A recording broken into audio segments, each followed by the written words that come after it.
Exercise 17 asks us to record the sale of this, was it a truck or a tractor? But before we can even do that, we have to figure out what the value of the tractor is. So they originally bought the vehicle for $42,000. So that was the purchase price. And they said that they assumed that the residual value was $3,000. They further assumed that they would get 5 years of useful life, so the annual depreciation would be $7,800. So we had to make that assumption first. Next, we had to then go and take the truck account, or the tractor, I forget which it is, and the depreciation, the accumulated depreciation. And the truck was $42,000, and we had $7,800 worth of depreciation for year 1. We had $7,800 year 2, and at the end of year 3, we had another $7,800. So all of this, by the way, is still before we actually get to the value of the truck. So now we have $42,000 here, and this adds up to what, $23,400. So the book value of the truck, the book value equals $42,000 minus $23,400.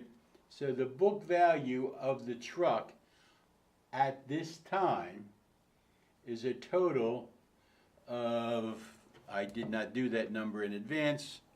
Let me figure that out for us real quick.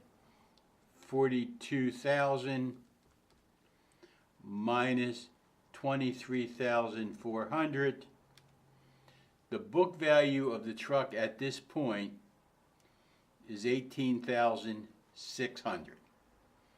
We had to do all of that before we could handle selling the truck and handling any gain or loss.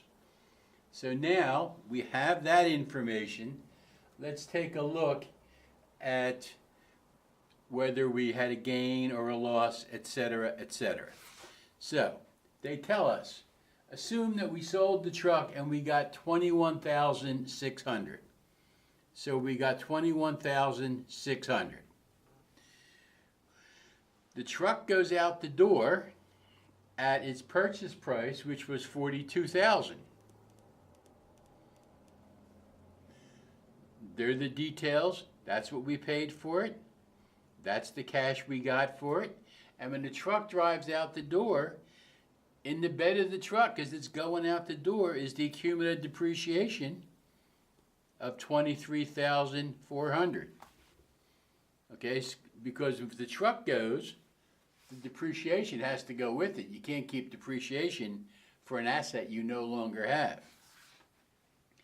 So when we add up those numbers, we find out that this adds up to a total of $45,000. We got $42,000. That's a $3,000 gain on loss of disposition. Okay? But we had to do all of this first. Now, the second piece of this problem says assume all the same facts except a different purchase price.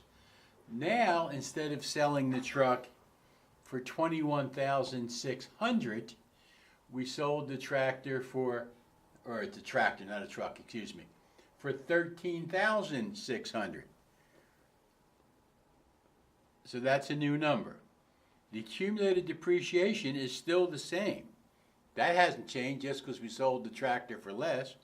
So it's still $23,400.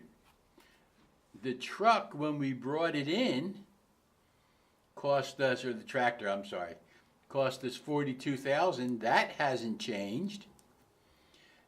The difference now is when we add up those two sides, this side only adds up to what? You're $5,000 short. That adds up to 37. Yeah, so we're $5,000 short. So that's a loss on the sale. But again, you have to do all of this figuring first, and then you can do the rest of the problem.